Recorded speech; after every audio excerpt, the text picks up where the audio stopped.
Il est 8h15. Notre équipe termine de fixer une balise GPS sur une canette en aluminium afin de la suivre pendant toutes les étapes de tri et de recyclage. La balise est fixée sur la canette. Elle est ensuite déposée dans le bac de tri.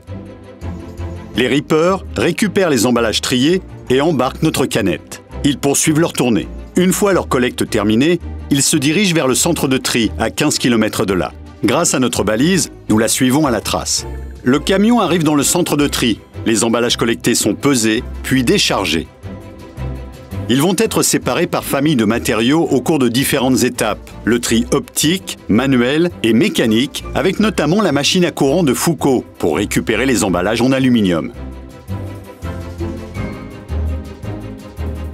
Les différents emballages recyclables sont ensuite regroupés entre eux. Les emballages en aluminium sont compactés, puis rassemblés en balles. L'étape de tri est terminée. Direction l'usine de transformation de l'aluminium.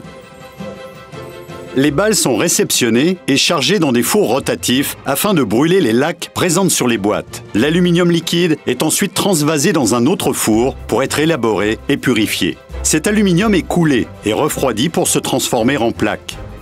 Le laminage à chaud puis le laminage à froid permet de réduire l'épaisseur des plaques pour atteindre parfois jusqu'à 0,20 mm d'épaisseur.